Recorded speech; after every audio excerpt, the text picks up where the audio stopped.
Alhamdulillahilladzi khalaqaz zamana wa faddala ba'dahu ala ba'din fa khassa ba'du syuhuri wal ayyam wa layali bimazaya wa fadaili yu'azzamu fiha al-ajr wal hasanat. Ashhadu an la ilaha illallah wahdahu la sharika lah wa ashhadu anna sayyidana Muhammadan abduhu wa rasuluhu ad-da'i biqawlihi wa fi'lihi ila ar-rasyad. Allahumma salli wa sallim ala abdika wa rasulika Muhammadin wa ala alihi wa ashabihi hudatil anam fi anha'il bilad. Amma ba'd. Faya ayyuhan nas ittaqullaha ta'ala bi fi'li at-ta'at. Faqad qala Allah ta'ala fi kitabihil karim, a'udzu billahi minasy syaithanir rajim. Inna iddatasy syuhur 'indallahi 12 syahran fi kitabillahi yawma khalaqas samawati wal ard minha arba'atun hurum. Zalika dinul qayyim fala tadlimu fihinna anfusakum wa qatilul musyrikina kafatan kama yuqatilunakum kafah wa'lamu annallaha ma'al muttaqin. Hadirin sidang Jum'ah rahimakumullah. Ngalangkungan mimbar khutbah ieu khotib wasiat kanggo pribados oge ka para jamaah sadayana, hayu urang sami-sami salawasna ngaronjatkeun katakwaan ka Allah Subhanahu wa taala. Takwa dina harti anu saestuna nyaeta ngalaksanakeun parentah-parentahna sarta ninggalkeun sagala rupi anu dilarangna. Hadirin sidang Jum'ah rahimakumullah. Alhamdulillah, dinten ieu urang sadayana aya dina awal bulan Syafar, nyaeta bulan kedua di tahun Hijriyah. Tapi kade urang ulah kapangaruhan ku mitos-mitos anu sumberna teu bisa ditanggung jawabkeun. Lantaran dina zaman jahiliyah mekar anggapan yen bulan Syafar teh nyaeta bulan sial atawa kawentar ku istilah tasya'um, nyaeta bulan anu teu ngabogaan kahayang naon-naon. Samalah diyakinan yen dina jero eta bulan aya kagorengan anu matak ngajadikeun kacilakaan, kamusibahan, balukarna aya rasa sieun pikeun jalma-jalma pikeun migawe hal-hal tertentu. Pemikiran anu sarupa kitu oge si horeng masih aya keneh di zaman kiwari. Sebahagian jalma ngabogaan anggapan yen aya poe-poe anu mawa hoki alias keuntungan, sedengkeun poe-poe anu sejena sabalikna. Padahal seperti bulan-bulan anu liana, bulan Syafar netral tina sial, nya kitu deui netral tina nasib anu goreng. Sok sanajan aya kajadian goreng dina eta bulan, mangka eta mah saestuna lantaran faktor anu lian, lain akibat tina bulan Syafar. Rasulullah sallallahu alaihi wasallam kantos ngadau, la adwa wala tiyarata wala hamata wala safara wa firra minal majdumi kama tafirru minal asadi. Henteu aya adwa, henteu aya tiara, henteu aya hama, henteu aya safar anu matak ngajadikeun sial, jeung kudu ngajauhan anjeun ti jalma-jalma anu ngabogaan panyakit tepa atanapi menular seperti ngajauhanana anjeun tina singa. Anu disebut adwa nyaeta kayakinan ngeunaan ayana wabah panyakit anu tepa ku sorangan tanpa hiji proses jeung tanpa widi Allah Subhanahu wa taala. Tiaro nyaeta kayakinan ngeunaan nasib alus jeung gorengna hiji jalma saenggeus maranehanana ningali manuk. Mitos di masyarakat jahiliyah, upami hiji jalma kaluar ti imahna terus nempo aya manuk anu hiber ti belah katuhuna, maka tanda nasib mujur bakal datang.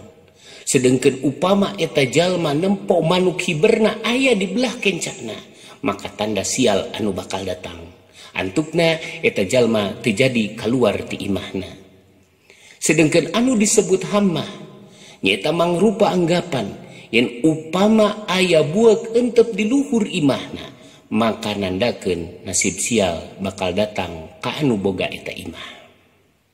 Ieu sadayana teu aya bedana jeung bulan Safar anu diyakinan ku sebahagian jalma minangka waktu khusus anu bisa ngadatangkeun marabahaya. Hadirin sidang Jumat rahimakumullah, priyogi kauninga ku sadayana, wireh Islam tidak mengenal poe, bulan atanapi tahun sial. Sareng teu aya ayat-ayat Al-Qur'an atanapi hadis Rasul anu nyebatkeun yen aya bulan anu matak mawa sial. Allah nyiptakeun waktu pon kitu deui bulan sadayana oge sae. Luyu sinareng ayat Al-Qur'an anu tadi kapihatur dina muqaddimah ieu khutbah.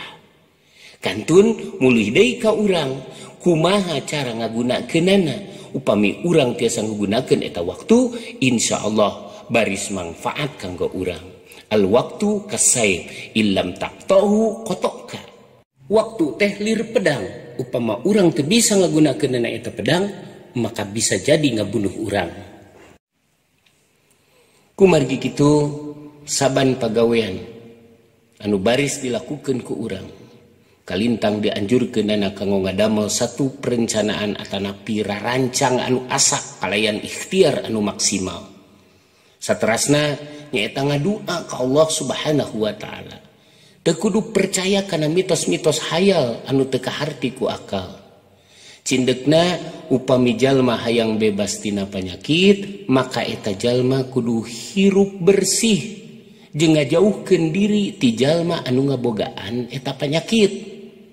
Contona upami jalma embung katerap panyakit corona, maka eta jalma kudu bisa ngajauhkeun diri ti jalma anu katerap penyakit corona. Para pengusaha jeung pedagang lamun hayang salametina bangkrut, maka pengusaha atawa pedagang eta disarankeun pikeun nyieun perhitungan anu taliti jeung ati-ati. Nya kitu deui para pelajar anu hayang lulus ujian, maka pelajar eta kudu diajar kalawan sungguh-sungguh atawa soson-soson jeung daria. Eta mah rek aya di bulan Sopar atawa di luar bulan Sopar. Sabab rek di bulan naon oge, upama urang migawe hiji pagawean tanpa perencanaan anu asak, teu taliti jeung teu ati-ati, pasti hasilna bakal jauh jeung anu diharapkeun ku urang. Bahkan justru bakal nyilakakeun ka urang. Hadirin sidang Jumat rahimakumullah. Rasulullah kalintang pisan nentangna kana anggapan negatif masyarakat jahiliyah ngeunaan bulan Sopar. Sanes ngan saukur nolak ku argumentasi wungkul, tapi Rasulullah sallallahu alaihi wasallam oge ngabuktoskeun ku sejumlah kegiatan anu sifatna sakral, anu sering kali diperingati ku urang sadayana tugdugi ka ayeuna. Mangrupa kejadian penting di antawisna nikah mantena sareng Sayyidah Khadijah, nikahkeun putrina Sayyidah Fatimah sareng Ali bin Abi Thalib, tugdugi ka ngalaksanakeun hijrah ti Mekah ka Madinah. Sadayana dilaksanakeun ku Kangjeng Rasulullah sallallahu alaihi wasallam di bulan Safar. Hartosna kalayan midamelna Rasulullah karena hal-hal sakral jeung penting di bulan Safar eta. Nabi seolah-olah maparin pesan ka urang sadayana, wireh bulan Sopar teh henteu aya bedana sinareng bulan-bulan anu sanesna. Kamadaratan jeung sial bisa tumiba iraha bae, teu ditangtukeun dina salah sahiji bulan. Kumargi kitu urang sadayana diharepkeun salawasna ngajaga diri, ngalakukeun usaha-usaha nyingkahan dibarengan ku doa nyuhungkeun panangtayungan ka Allah Subhanahu wa taala dina saban poe. Doa anu bisa didawamkeun di antawisna nyaeta Bismillahilladzi la yadurru ma'asmihi syai'un fil ardi wala fis samai wa huwas samiul alim. Kalayan nyebat asma Allah anu kalayan asmana moal aya hiji perkara anu aya di bumi jeung di langit sanggup ngadatangkeun madarat. Allah maha ngadangu sareng maha uninga. Saur dina hiji keterangan sing saha jalma anu ngadawamkeun jeung macakeun kana doa tadi dina waktu isuk-isuk jeung pasosore, maka insyaallah Allah bakal ngaraksa tina menara bahaya atanapi balahi anu bakal tumiba ka eta jalma. Katerangan perkawis dua ieu tiasa ditinggali dina hadis riwayat Abu Dawud, Tirmizi sareng Ibnu Majah.